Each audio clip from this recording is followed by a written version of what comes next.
സുഗന്ധവ്യഞ്ജനങ്ങളുടെ കലവറയാണ് ഇടുക്കി. ഏലവും കുരുമുളകും ഗ്രാമ്പുവും ജാതിയുമെല്ലാം സമൃദ്ധമായി വിളവെടുക്കുന്നിടം. കൃഷിയിടങ്ങളിൽ വ്യത്യസ്ത തിരയുന്നവരും ധാരാളമുണ്ട് ഇടുക്കിയിൽ.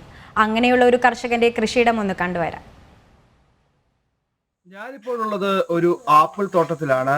വർഷത്തിൽ 365 ദിവസം, അതായത് ഏത് കടുത്ത വേനലിലും ഈ തോട്ടത്തിൽ നിന്ന് ആപ്പിൾ ശേഖരിക്കാനാകുമെന്നുള്ളതാണ് ഇവിടുത്തെ പ്രത്യേകത. ഇത് ഇടുക്കി ജില്ലയിലെ എഴുകുംവയലിലാണ് ഈ തോട്ടമുള്ളത്. ഇനിയിപ്പോൾ ഈ ഒരു തോട്ടത്തിന്റെ ഒരു വിശേഷങ്ങളൊക്കെ കണ്ടുവരാം.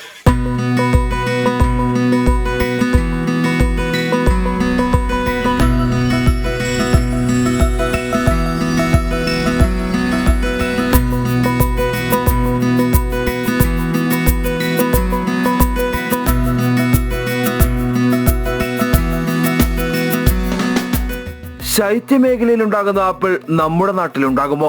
തന്റെ തോട്ടത്തിൽ ആപ്പിൾ കൃഷി ആരംഭിച്ചപ്പോൾ എഴുകുംവയൽ സ്വദേശി കളപ്പുരയ്ക്കൽ ബിജുമോൻ ആന്റണി നേരിട്ട ഏറ്റവും വലിയ ചോദ്യമാണിത്. ഈ ചോദ്യം ചോദിച്ചവർക്കും സംശയം പ്രകടിപ്പിച്ചവർക്കുമായുള്ള മറുപടിയാണ് വിളവെടുക്കാറായ ഈ ആപ്പിളുകൾ.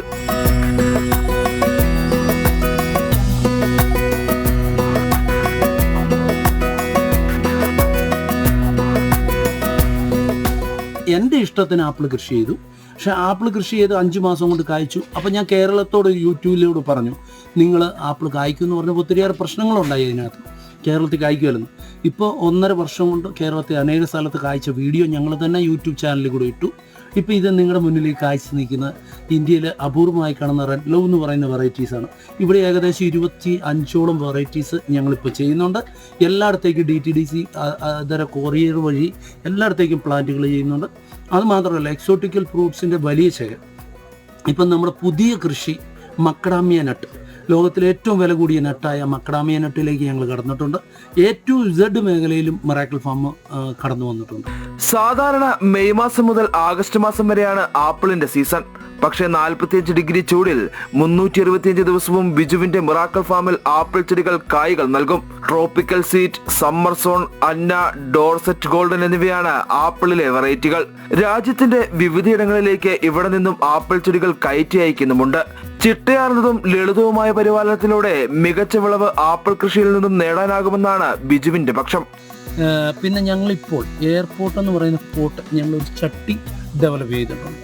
കാരണം അത് ഒരു ടെക്നോളജിയാണ് വിദേശ രാജ്യങ്ങളിൽ. പക്ഷെ അത് എയർ ഹോളാണ്, എയർ സർക്കുലേഷനുള്ള ഒരു ഫുൾ ഹോളാണ്.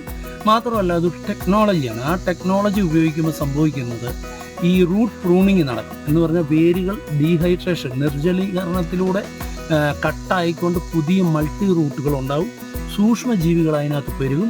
എയറേഷൻ മസ്റ്റാണ്, വെള്ളം കെട്ടി നിൽക്കുക. അങ്ങനെ വരുമ്പോൾ ഇതിന് ഞങ്ങൾ ചെയ്യുന്ന ഒരു മെത്തേഡ്. ആപ്പിൾ ചെടി നടുന്നതിന് വിദേശ രാജ്യങ്ങളിൽ ഉപയോഗിക്കുന്ന എയർപോർട്ട് സംവിധാനമാണ് ഉപയോഗിക്കുന്നത്. ഗുണമേന്മയുള്ള ഗ്രാഫ്റ്റ് തൈകൾ ഫാമിലെത്തിച്ച് ആവശ്യമായ വളപ്രയോഗവും പരിചരണവും നടത്തിയാണ് കൃഷി. ഏത് കാലാവസ്ഥയിലും കായ്ഫലം ഉറപ്പുവരുത്തിയതോടെ ഗ്രാഫ്റ്റ് തൈകളുടെ വിൽപ്പനയിലും ബിജു ശ്രദ്ധ കേന്ദ്രീകരിച്ചിട്ടുണ്ട്.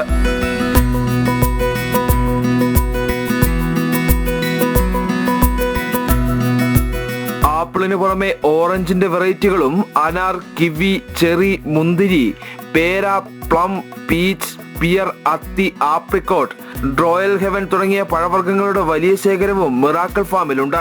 കർഷകോത്തമ ഉൾപ്പെടെ 3 സംസ്ഥാന അവാർഡുകളും മറ്റു പുരസ്കാരങ്ങളും ഇതിനോടകം ബിജുവിനെ തേടിയുമെത്തി. പ്രൊഫഷണൽ ഫോട്ടോഗ്രാഫി മേഖലയിൽ നിന്നുമെത്തി കാർഷിക മേഖലയിൽ വലിയ നേട്ടങ്ങൾ കൊയ്യുന്ന ബിജുവിന്റെ പരീക്ഷണങ്ങൾ ഇപ്പോഴും തുടരുകയാണ്. സുബിൻ തോമസ്, ജനം, ഇടുക്കി.